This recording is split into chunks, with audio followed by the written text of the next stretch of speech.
Bonjour et bienvenue dans cette vidéo. Nous allons voir comment fonctionne l'algorithme de compression LZ77. LZ77, qui peut être appelé l'Appelzif 77 ou LZ1, est un algorithme de compression sans perte, utilisant une fenêtre glissante. Il est le premier d'une grande famille, d'où le LZ1. Une compression sans perte est une méthode de compression qui restitue après la décompression la même donnée que l'original. Une compression par fenêtre glissante utilise une zone mémoire de recherche qui peut se mouvoir. Cela évite à l'algorithme d'être trop gourmand. Les fonctionnalités de l'algorithme est qu'il utilise une fenêtre glissante. Elle est partagée en deux parties, la partie dictionnaire à gauche et la partie tampon à droite. Le tampon est la partie de lecture où se trouve le motif à encoder, et le dictionnaire est la partie de recherche du motif déjà rencontré. En gros, l'encodage est comme ça. Nous avons une phrase originale qui est « Hello friends, hello world » et on l'encode en « Hello friends 1516 world ». Ce 1516 signifie 15 la distance du pattern trouvé et 6 la taille.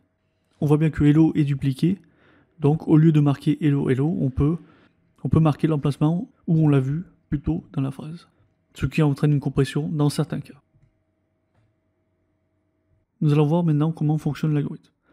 On a mis un dictionnaire de recherche de 15 et un tampon de lecture de 5. On commence par chercher le plus grand pattern. On ne trouve pas de plus grand pattern dans le dictionnaire de recherche. Donc, on encode 00 et H, le premier caractère du tampon.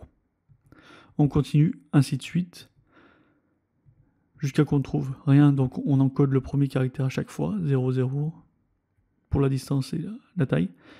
Pour le L, on trouve un pattern, donc 1 est la distance, 1 est la taille du pattern trouvé, et O, le prochain caractère après le motif. On avance de 2, cette fois-là, de la taille du motif plus le caractère. Et on continue. La plupart du temps, on va rien trouver, donc on va encoder 00 et le caractère. Là, un E est trouvé, donc la distance est de 8, la taille est de 1 pour le motif, et N le prochain. Donc la taille du motif plus la taille du caractère, ça fait 2. On continue, on ne trouve rien, on trouve 1. Pour l'espace, on trouve, donc distance de 9, taille de 1, et H pour le prochain caractère après le motif.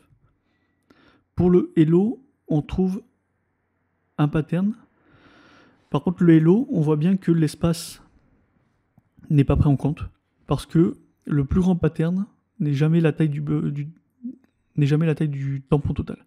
C'est la taille du tampon moins 1, parce qu'il faut encoder le prochain caractère. Donc dans ce cas-là, on encode le hello, E-L-L-O, et le prochain caractère est l'espace. Soit 15 pour la distance et 4 pour la taille du pattern, avec espace pour le prochain caractère. On saute tout le motif trouvé, plus le caractère, soit on saute de 5, et on continue. Un O est trouvé, 3, distance 1, distance de 3, taille 1, prochain caractère R. L, et le prochain caractère D, et après on finit là-dessus. La taille de la phrase originale est de 26 bytes, et pour l'encodage, on arrive à 51 bytes. Donc vous vous dites, la partie compressée est plus grosse que la partie originale, donc c'est pas efficient. C'est le problème des vieux algorithmes comme ça. Le Hoffman est pareil. Pour les petites données, la version compressée est plus grande que la partie originale. Mais si on le teste sur des plus grosses données, comme Les Misérables de Victor Hugo, on arrive à une compression de 40%. Le fichier original est de 710 KB et le fichier compressé de 420 KB. Donc sur les grosses données, on a une compression qui est non négligeable. On arrive à la partie pseudocode. Nous allons commencer par la décompression. On commence par initialiser une variable C qui contiendra la donnée compressée, une variable dict qui contiendra la donnée de recherche, soit le dictionnaire, et un index à 0. On fait une boucle qui va parcourir toute la donnée décompressée, soit la donnée originale. Nous commençons par un find qui va trouver le pattern, le motif à trouver. Si ce motif existe, soit I, la distance en partant du tampon, L, la taille du motif, et C, le caractère qui suit le motif. Si rien n'est trouvé, I, la distance est à 0, L, la taille est à 0, et C, et c'était comme le premier caractère du tampon. Ensuite, on enregistre ce triplet dans l'ensemble C. On incrémente l'index de la taille du motif trouvé plus 1, Si rien n'est trouvé, donc ça fera 1, et on ajoute le motif plus 1 au dictionnaire. Si rien n'est trouvé, ça fera une avance de 1. Et on retourne la donnée compressée.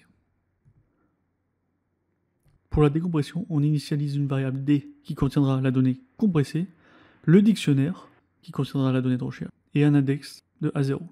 On parcourt la donnée compressée, on utilise une fonction retrieve token pour récupérer un triplet distance, longueur, caractère. S'il y a une occurrence encodée, soit si la distance est différente de 0, alors là on ajoute l'occurrence trouvée dans le dictionnaire vers l'ensemble D. Et ensuite on ajoute le caractère encodé. Si i est égal à 0, le caractère est le premier du tampon. Si i est différent de 0, c'est le caractère après le motif.